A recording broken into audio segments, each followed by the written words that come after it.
Grande successo di pubblico e partecipanti agli impianti della Padova Nuoto per la 7ª edizione del Trofeo Città di Padova, Memorial Katia Capuani, di nuoto, che ha visto primeggiare la formazione del centro nuoto STRA davanti alla compagine dell'Albatros di Abano Terme, che ha preceduto il team della Padova Nuoto. Un appuntamento che si ripete di anno in anno con maggiore presenza di mini atleti. Manifestazione all'insegna dei giovanissimi, dai 6 ai 10 anni, istituita dalla famiglia Bardelle per ricordare Katia Capuani, una donna che ha sempre sostenuto l'importanza di incoraggiare e avvicinare i giovani allo sport del nuoto. A premiare i primi 3 di ogni categoria sono state le figlie di Katia Capuani, Valeria e Daniela, oggi diventata presidente della Padova Nuoto, nel ricordare la madre anche attraverso i tantissimi cuori rossi che i mini atleti hanno voluto donare alle loro madri presenti ai bordi della piscina, con un scrosciante applauso. È un memorial dedicato a una mamma, la nostra, ed è stato veramente emozionante, ha strappato, devo dire, una lacrima sia a me che a mia sorella, vedere tutti questi cuori alzarsi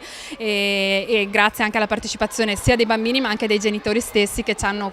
hanno colorato di bello questa giornata così speciale per noi. Dal primo anno che abbiamo iniziato, ben 7 anni fa, il numero di bambini è aumentato e anche il numero di società appunto che hanno aderito a questa nostra iniziativa. Siamo partiti con un numero veramente esiguo, siamo arrivati quest'anno a ben 8 società che hanno riempito il nostro impianto di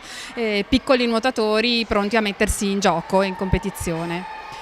Una grande manifestazione, devo dire molto anche emozionante proprio per la conclusione che ha avuto, per il colore che ha dato, insomma, e è un grande motivo di orgoglio per noi come società, insomma, poter ospitare così tanti bambini qui dentro. Oltre 350 mini nuotatori della categoria propaganda, suddivisi in P1, P2 e P3, in rappresentanza di 8 società, hanno aderito a questa 7ª edizione, ovvero Centro Sportivo Militare, Nuotatori Padovani, Delfini Abano Terme, Swin Conselve, Padova Nuoto, Albatros Nuoto Abano Terme e Centro Nuoto STRA. Un trofeo in continua crescita, come confermato con le presenze dei giovani nuotatori di una scuola che negli anni ha fatto crescere tanti campioni negli impianti della Padova Nuoto, come ha confermato anche il delegato della FIN di Padova, Guido Taglia. Manifestazione in continua crescita, abbiamo cominciato 8 anni fa con numeri molto più piccoli e piano piano sono cresciuti. Quest'anno abbiamo avuto il sold out, abbiamo dovuto chiudere le iscrizioni per troppa partecipazione di ragazzini e questo è un segnale sicuramente positivo per tutto il movimento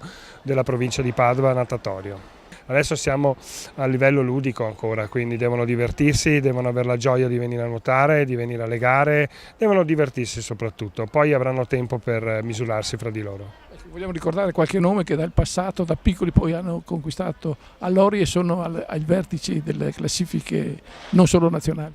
Beh, uno sicuramente è il nostro idolo di casa che è Matteo Furlan, che comunque ha passato qua parecchi anni e parecchi trofei. Abbiamo visto anche sabato 17 giugno questa grande kermesse di campioni che sono venuti a partecipare al Trofeo del Santo, sempre in questo impianto, stavolta nella piscina all'aperto. Un evento che è stato soprattutto una grande festa per i campioncini in erba, che si sono impegnati al massimo delle loro forze in acqua per raggiungere il traguardo e conquistare una medaglia portata in bella mostra a questa 7ª edizione del Memorial Katia Capuani.